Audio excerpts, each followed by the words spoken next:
You are now listening to the Football Game Tonight podcast. Thank you guys for tuning in. It's Sean Kuzma. We're going to recap the Chiefs' win over the Bills in the AFC divisional round. It was another matchup between Patrick Mahomes and Josh Allen. Patrick Mahomes goes on the road into Buffalo. The Bills have the home crowd on their side. They're in their home stadium, and somehow Patrick Mahomes finds a way to win again. Let's face it. Patrick Mahomes just has Josh Allen's number. The Chiefs are a team that haunts the Bills' dreams at night because they're the mountain they can't scale.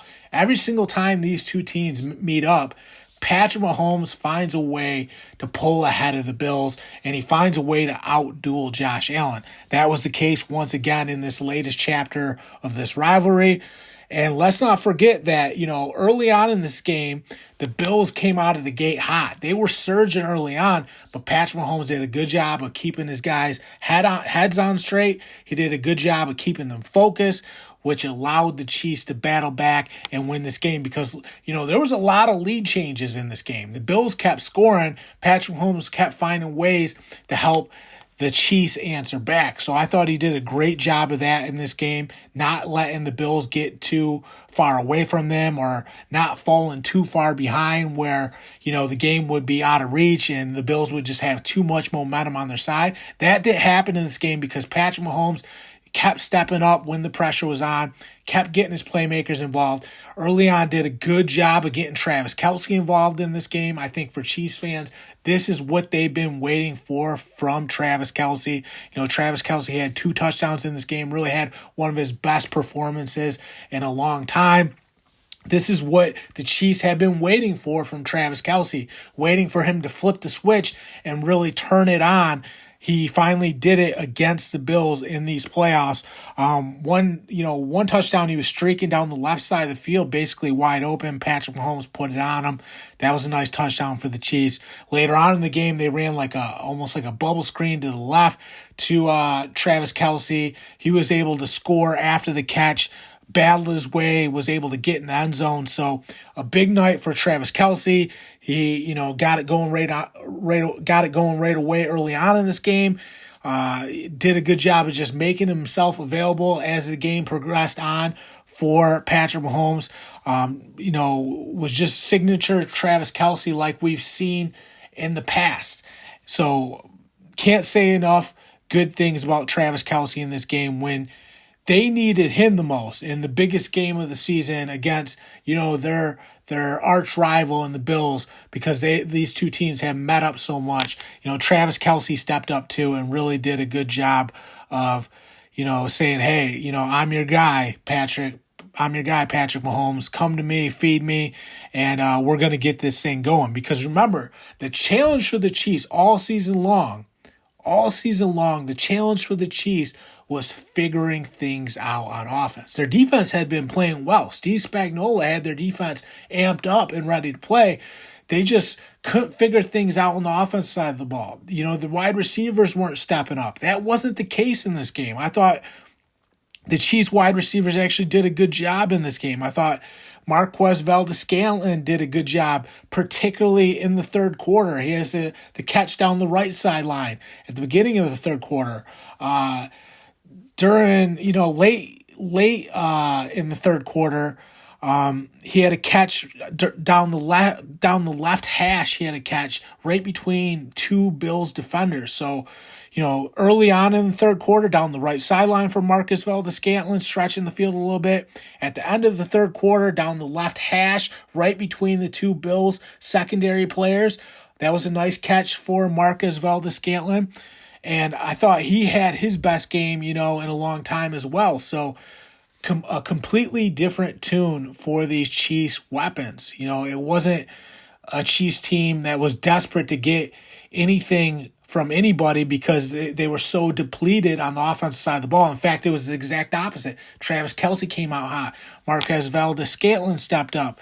So the weapons were stepping up for the Chiefs offense. Patrick Mahomes was dialed in. It was one of their better performances. And, they were able to outperform a high-powered offense with the Bills. The Bills did not roll over in this game. They were really performing well on the offense side of the ball too, and were giving, the Chiefs defense a handful. But, the Chiefs offense turned in one of their better performances. One that, helps them maintain supremacy over the Bills. The Bills can't match up with the Chiefs for whatever reason. The Chiefs, got their number. That did not change in this game. Patrick Mahomes, Travis Kelce, Marquez Valdes-Scantling. You have to take your hat off to those guys because they really stepped up and delivered, a great night for the Chiefs Kingdom to be able to, pull this win out, move on to the AFC Conference Championship. They're going to face the Ravens in that game. That's going to be a big-time matchup between two great AFC teams. But, Patrick Mahomes, once again, in another AFC championship game, it's a routine thing for him. It seems like he does it every single year. He does do it every single year. And, this year we were kind of wondering, is he going to be able to do it again? Is Travis Kelce going to be able to finally step up and, get them back to another AFC championship game? Well, we now have answers to those questions. They are going to step up. They did step up. They got it done. And, you can close the book on the Bills. Once again, they come up short. Other guys that stepped up in this game, I have to applaud Harrison Butker, because early on when the Bills, scored the first field goal in this game, Harrison Butker comes right back and kicks a field goal for the Chiefs. And then, the Bills stay kind of hot, and then Harrison Butker hits another field goal. And I know at this point in the game early on, the Chiefs are trailing, but at least they're getting points on the board. At least they're getting some momentum and something they can build on. If Harrison Butker misses those kicks, we might be talking about a different ball game here. So he did a great job of making his kicks count, keeping morale high for the Chiefs, keeping them in the game so that Patrick Mahomes could get the Chiefs offense off the ground and in the air to the point where they could, overtake the Bills and win this football game. Without Harrison Butker, that might not have been the case. And you look at, the Bills kicker, he chokes late in this game, misses the field goal wide right, and costs his team the game basically. Harrison Butker didn't have that error. He didn't. He made his kicks. He energized his team by doing his job and stepping up when his number was called. So for Harrison Butker to be able to shine on this stage and show that kickers are a weapon and, they do mean something to their football team, you got to give Harrison Butker a pat on the back too, because, early on, if the Bills are scoring and the Chiefs are missing those field goals, then the game starts to slip away from the Chiefs. It easily could have happened if Harrison Butker struggled like the Bills kicker did. That wasn't the case. Harrison Butker stepped up, made his kicks, made them count, and like I said, pumped some life into his team early on when they were trailing in the game and just trying to figure out, how to hold off that early surge from the Bills, because Josh Allen was running the ball well early on in the game. He was taking it and running it. He scored a touchdown by tucking it and powering it into the end zone. Hey, if they don't get those points from Harrison Butker and Josh Allen is, pouring it on early on, you never know. So another guy we had to talk about in this game, and I think really it's more than just this game. It's been these playoffs. How about Isaiah Pacheco? Man, has he been running the ball hard in these playoffs for the Chiefs. I mean, he is ground and pound all the way. Started off hot again. He was just like Harrison Butker where, when the Bills are scoring, Isaiah Pacheco was saying, not on my watch, not on my time. I'm going to make these runs count. I'm going to turn up a little bit for this Chiefs offense and make sure that you don't forget about us. And those plays early on from Isaiah Pacheco were also huge for the Chiefs offense. You know, he comes out running the ball hard. I think he went down the left, around the left end maybe, early on in the game, had a nice run, kept pounding throughout the game, was breaking off long runs and putting his team in good situations because, you know, he was just like you know, Chiefs fans say he runs angry. He runs like he's angry at the ground. I definitely can see that just because he's kind of got an awkward running motion, but he's so effective and he's such a catalyst for that team. Kind of a heart and soul piece for the Chiefs offense. Just because, you know, when you see Isaiah Pacheco out there running as hard as he does, the other guys see that too, and they think, okay, I got to turn my game up to another level because Pacheco is leaving it all out on the field. It's really been that way these past two games for the Chiefs. He's been, you know, crucial in these two wins in the playoffs for the Chiefs. I mean, you can see why he was able to kind of leapfrog, you know, Clyde Edwards-Helaire and win that starting job and get the bulk of the carries for the Chiefs offense because he does do a great job of stepping up when, you know, they put the ball in his hands. He makes most of his runs count. He breaks off big chunks of yardage. That energizes the Chiefs. They feed off Isaiah Pacheco. That opens things up for Patrick Mahomes because, you know, now defenses have to be conscious of Isaiah Pacheco, the running game the Chiefs have, and just how much he can gash you by running the football. So now you start thinking about dropping another defender down in the box. Now you start, you know, thinking about ways you can take away the run, and guess what? That starts opening up windows in the passing game for Patrick Mahomes, Travis Kelce, Marquez Valdes-Scantling. At least that's what we saw in this game for the Chiefs offense. You know, when the Chiefs' best players, you know, Patrick Mahomes, Travis Kelce, Isaiah Pacheco, you know, when their big three all has their best game, I mean, they're a tough team to stop. There's no denying that. They're a team that is deserving of being in the AFC Championship because they're a team that's firing on all cylinders right now. You know, Baltimore is the best team in the AFC right now. But if the Chiefs keep playing like this, that's going to be a dogfight. We all know that, you know, and we all know the Ravens have been really good this year because of, you know, the way they dominated the 49ers, the dominant performance they had against the Lions. But this isn't the same Chiefs team. This isn't the Chiefs team from the regular season that was struggling and didn't have an offense identity. That's not this team. They have it figured out on the offense side of the ball. Patrick Mahomes, I talked about in the last episode about the Chiefs, about how Patrick Mahomes' footwork looks great right now. I mean, they're keeping him upright. He's able to scan the field. He's not taking too much pressure. That's been big for the Chiefs too. Their ability to protect Patrick Mahomes so he can get through his progressions and make his throws count. Without that, you know, that offense would crumble, but that hasn't been the case. They've been able to protect Patrick Mahomes. They have all their wrinkles ironed out, and they've found their identity on the offense side of the ball.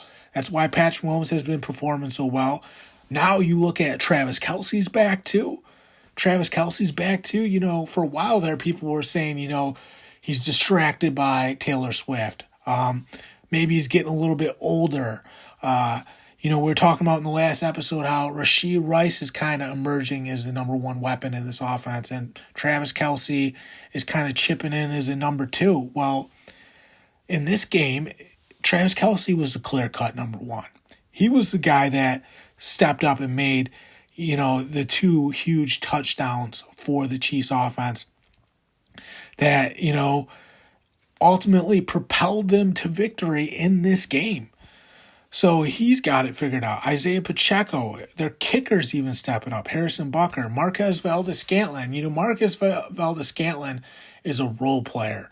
And he kind of took over the old Mecole Hardman role in this offense. And I actually think he does it better than Mecole Hardman did. And that role is a vertical wide receiver, being able to stretch the field vertically so the Chiefs can get some big plays, so they can open things up. So there is some running lanes for Isaiah Pacheco because the defense has to be worried about, Marcus Valdes-Scantling getting over top of those safeties and getting a quick score. Because in the NFL, you need those big plays and those quick scores because the offenses are so high-powered, especially when you get to this point, especially when you're playing against a team like the Bills who have Josh Allen with the big arm and, Stephon Diggs being able to stretch the field. You need your own vertical threat to, kind of fight fire with fire. Marquez Valdes-Scantling was able to do that in this game. He, stretched the field. And sure, he's not going to have the volume that Travis Kelce has. Sure, he's not even going to have the volume that Rashee Rice had. I think in this game in particular, Marquez Valdes-Scantling performed a little bit better than Rashee Rice. But usually you're counting on Marcus Valdes-Scantling to give you 2 or 3 big plays down the field. He gave the Chiefs offense those plays in the third quarter. He got his and chipped in and was, a big piece in this win as well. So you have to tip your hat to Marcus Valdes-Scantling. I'm happy for him because he's always had the ability to go vertical and add something to this offense. And I think early on in the season, wasn't there a play where he went vertical and then Patrick Mahomes tried to air it out to him, and there was like a play where he got pass interfered.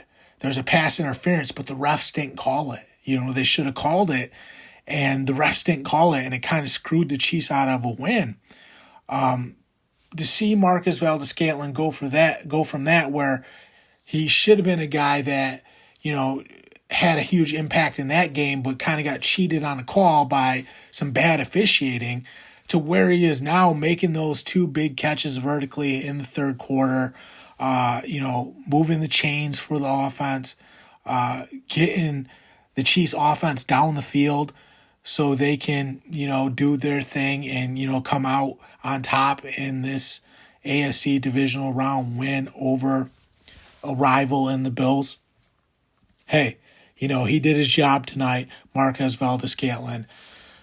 You have to like what he was able to bring to the table in this win.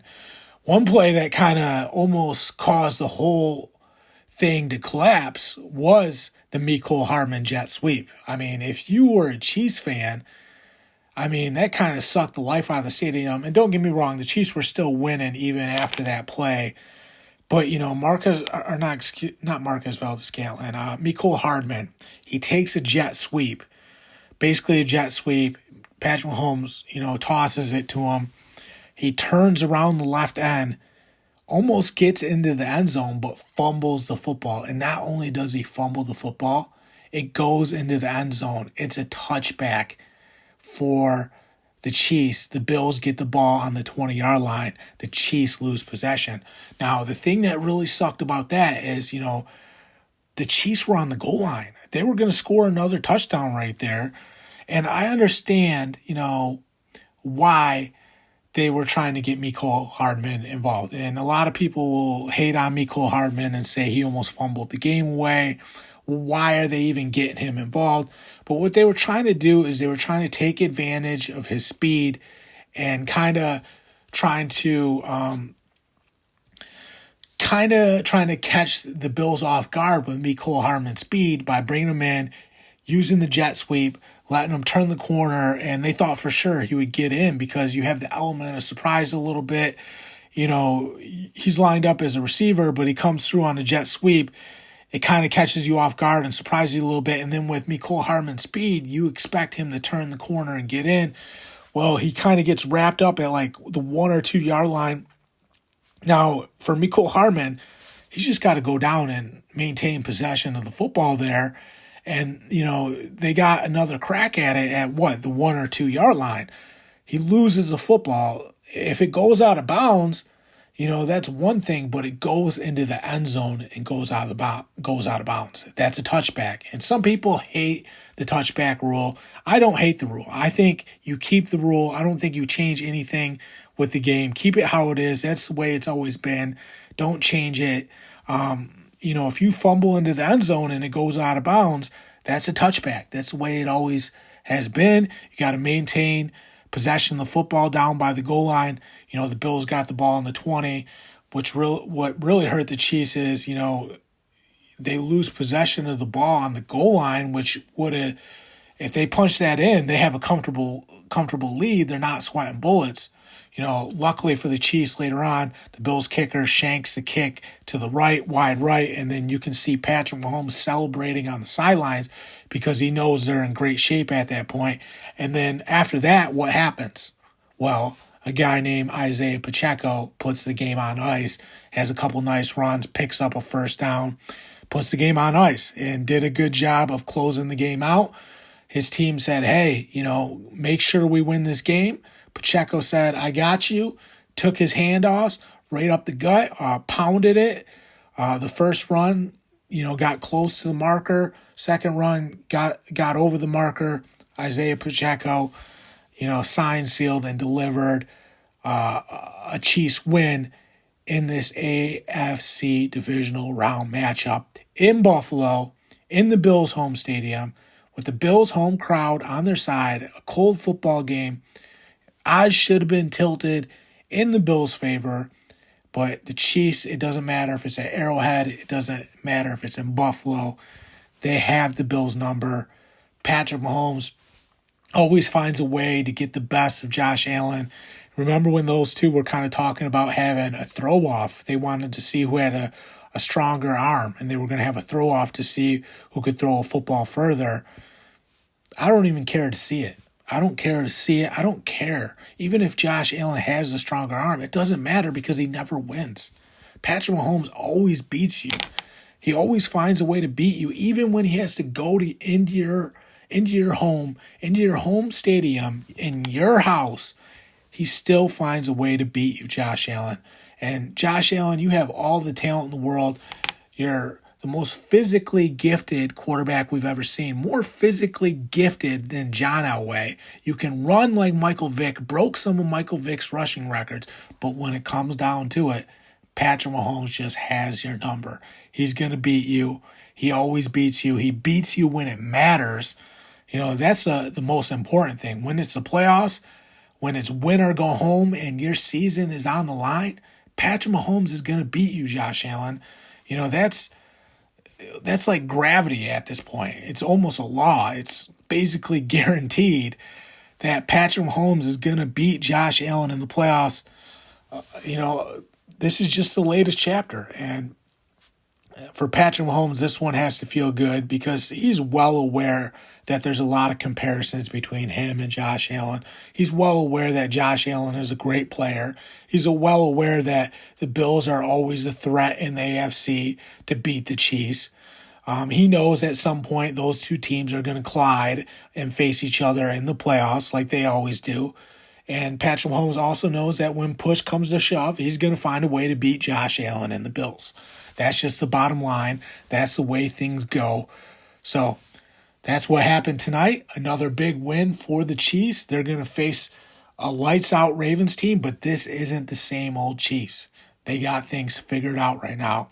They're clicking right now. Things are firing on all cylinders. The Ravens are going to have their hands full.